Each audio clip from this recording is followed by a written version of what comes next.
जय श्री कृष्णा। आइए सुनते हैं आज रविवार के दिन सूर्य देव की महिमा। पौराणिक कथा के अनुसार भगवान श्री सूर्य समस्त जीव जगत के आत्म स्वरूप हैं। यही अखिल सृष्टि के आदि कारण हैं। इन्हीं से सबकी उत्पत्ति हुई है। पौराणिक संदर्भ में सूर्य देव की उत्पत्ति के अनेक प्रसंग प्राप्त होते हैं। यद्यपि उनमें वर्णित घटनाक्रमों में अंतर है, किंतु कई प्रसंग परस्पर मिलते जुलते हैं। सर्वाधिक प्रचलित मान्यता के अनुसार भगवान सूर्य महर्षि कश्यप के पुत्र हैं। वे महर्षि कश्यप की पत्नी अदिति के गर्भ से उत्पन्न हुए। अदिति के पुत्र होने के कारण उनका एक नाम आदित्य हुआ। पैतृक नाम के आधार पर वे कश्यप प्रसिद्ध हुए। संक्षेप में यह कथा इस प्रकार है। एक बार दैत्य दानवों ने मिलकर देवताओं को पराजित कर दिया। देवता घोर संकट में पड़कर इधर उधर भटकने लगे। देवमाता अदिति इस हार से दुखी होकर भगवान सूर्य की उपासना करने लगी। भगवान सूर्य प्रसन्न होकर अदिति की समझ प्रकट हुए। उन्होंने अदिति से कहा, देवी तुम चिंता का त्याग कर दो, मैं तुम्हारी इच्छा पूर्ण करूंगा तथा अपने 1000वें अंश से तुम्हारे उदर से प्रकट होकर तेरे पुत्रों की रक्षा करूंगा। इतना कहकर भगवान सूर्य अंतर ध्यान हो गए। कुछ समय के उपरांत देवी अदिति गर्भवती हुई। संतान के प्रति मोह और मंगल कामना से अदिति अनेक प्रकार के व्रत उपवास करने लगी।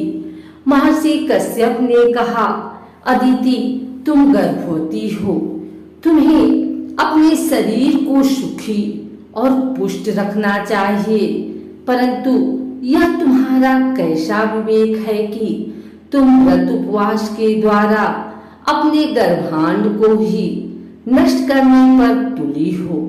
अदिति ने कहा, स्वामी आप चिंता न करें, मेरा गर्भ साक्षात सूर्य शक्ति का प्रसाद है, यह सदा विनाशी है। समय आने पर अदिति के गर्भ से भगवान सूर्य का प्राकट्य हुआ और बाद में वे देवताओं के नायक बने। उन्होंने देव शत्रु असुरों का संहार किया। भगवान सूर्य के परिवार की विस्तृत कथा भविष्य पुराण, मत्स्य पुराण, पद्म पुराण, ब्रह्म पुराण, मार्कंडेय पुराण तथा शाम पुराण में वर्णित है। ब्रह्मा विष्णु महेश आदि देवगणों का बिना साधना एवं भगवत कृपा के प्रत्यक्ष दर्शन होना संभव नहीं है। शास्त्र के आज्ञा अनुसार केवल भावना के द्वारा ही ध्यान और समाधि में उनका अनुभव हो पाता है, किंतु भगवान सूर्य नित्य सबको प्रत्यक्ष दर्शन देते हैं। इसलिए प्रत्यक्ष देव भगवान सूर्य की नित्य उपासना करनी चाहिए। वैदिक सूक्तों, पुराणों तथा आगमादि ग्रंथों में भगवान सूर्य की नित्य आराधना का निर्देश है। मंत्र महोदधि तथा विधारणों में भगवान सूर्य के 2 प्रकार के मंत्र मिलते हैं। प्रथम मंत्र ओम घृणी सूर्यादित्या तथा द्वितीय मंत्र ओम ह्रीं घृणी सूर्यादित्या श्री ह्रीं महालक्ष्मी लक्ष्मी प्रियच्छ। भगवान सूर्य के अर्घदान की विशेष महत्व है। प्रतिदिन प्रातः काल रक्त चंदनादि से मंडल बनाकर तथा ताम्र पात्र में जल, लाल चंदन, चावल, रक्त पुष्प और कुशादि रखकर सूर्य मंत्र का जप करते हुए भगवान सूर्य को अर्घ देना चाहिए। सूर्यार्घ का मंत्र ओम एहि सूर्य सहस्त्रांशो तेजोराशे जगत्पते अनुकंपय मां भक्त्या गृहार्घ्य दिवाकर है। अर्घदान से प्रसन्न होकर भगवान सूर्य आयु, आरोग्य, धन धान्य, यश, विद्या, सौभाग्य, मुक्ति सब कुछ प्रदान करते हैं।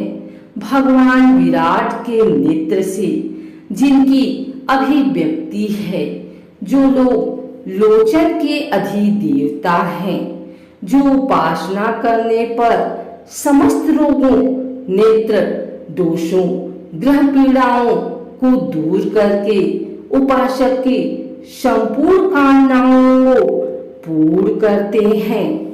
अनादिकाल से भारतीय कर्मनिष्ठ द्विजाति जिन्हें प्रतिदिन अपनी अधर्जलि निवेदित करते हैं, जो समस्त चराचर जगत के जीवनदाता और संपूर्ण प्राणियों के आराध्य हैं, उन ज्योतिघन जीवन, उष्णता और ज्ञान के स्वरूप भगवान सूर्य नारायण को हमारा सत सत नमन।